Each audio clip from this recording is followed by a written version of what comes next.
ನಮಸ್ತೆ ಸ್ನೇಹಿತರೆ, ದೊಡ್ಡಬಳ್ಳಾಪುರದಲ್ಲಿ ಇಂದು ಸಂವಿಧಾನ ಶಿಲ್ಪಿಯಾದಂತಹ ಡಾಕ್ಟರ್ ಬಿ.ಆರ್. ಅಂಬೇಡ್ಕರ್ ಅವರ ಜನ್ಮದಿನೋತ್ಸವ ಆಚರಣೆ ನಡೆಯಿತು.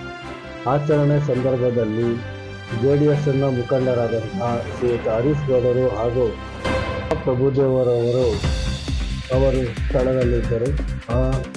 ಬಿ.ಆರ್. ಅಂಬೇಡ್ಕರ್ ಅವರ ಪುತ್ಥಳಿಗೆ ಹಾರವನ್ನು ಸಲ್ಲಿಸಿ ನಮನ ಸಲ್ಲಿಸಿ ಅವರ ಬಗ್ಗೆ ಎರಡು ಹಿತನುಡಿಗಳನ್ನು ಮಾತನಾಡಿದರು. ನಮಸ್ಕಾರ. ಈ ದಿನ ಭಾರತ ರತ್ನ ಸಂವಿಧಾನ ಶಿಲ್ಪಿ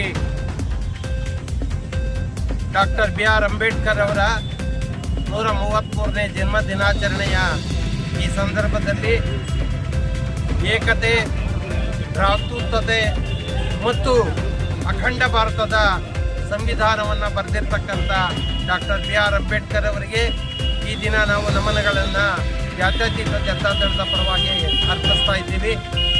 ಈ ದಿನ ಬಿ.ಆರ್. ಅಂಬೇಡ್ಕರ್ ಅವರು ತನ್ನ ಬಾಲ್ಯದಲ್ಲಿ ಏನು ಶೋಷಣೆ ಆಗಿತ್ತು, ಅಂದು ಇದ್ದಂಥ ಪರಿಸ್ಥಿತಿಯನ್ನು ಬದಲಾಯಿಸಬೇಕು, ನನ್ನ ಜನಕ್ಕೆ ಸ್ವಾಭಿಮಾನವನ್ನು ತಂದುಕೊಡ್ಬೇಕು ಅಂತಕ್ಕಂಥ ನಿಟ್ಟಿನಲ್ಲಿ ಬಹುಶಃ 2 ವರ್ಷ 11 ತಿಂಗಳು 28 ದಿನ ಅವಿರತವಾಗಿ ಅವರು ನಮ್ಮ ಭಾರತದ ಸಂವಿಧಾನವನ್ನು ಬರೆದುಕೊಟ್ಟಂಥ ಶಿಲ್ಪಿಗಳು. ಇವತ್ತು ಅವರು ಕೊಟ್ಟಿರ್ತಕ್ಕಂಥ ಆ ಒಂದು ಸಂವಿಧಾನದ ಅಡಿಯಲ್ಲಿ ನ್ಯಾಯಾಂಗ, ಕಾರ್ಯಾಂಗ ಮತ್ತು ಶಾಸಕಾಂಗಗಳು ಕೆಲಸವನ್ನು ಮಾಡಬೇಕು. ಅದೇ ಅಂಬೇಡ್ಕರ್ ಅವರ ಕೆಲಸಾಗಿತ್ತು.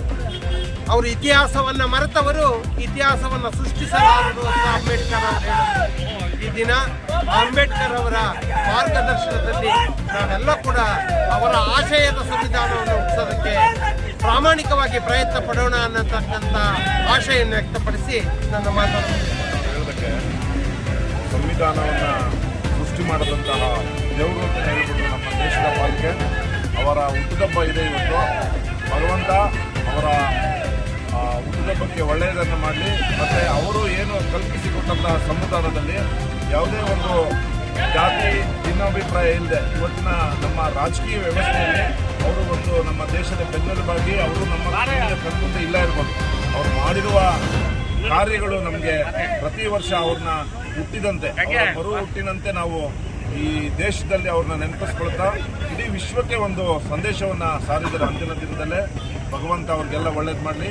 ಅವ್ರನ್ನ ನೆನಪಿಸ್ಕೊಂಡು ಪ್ರತಿ ವರ್ಷ ಏನು ನಾವು ಅವ್ರನ್ನ ಸ್ಮರಣೆ ಮಾಡಿ ಅವ್ರ ಹುಟ್ಟುಹಬ್ಬ ಮಾಡ್ತೀವಿ. ಎಲ್ಲ ನಮ್ಮ ದೇಶದ ಎಲ್ಲರ ಅವರ ಭಕ್ತರಿಗೂ ಸಹ ಒಳ್ಳೇದು ಮಾಡಲಿ ಅಂತ ಹೇಳಿ ನನ್ನ ಸಂದರ್ಭದಲ್ಲಿ ಶುಭಾಶಯ ತಿಳಿಸ್ತೀನಿ. ನಮಸ್ಕಾರ.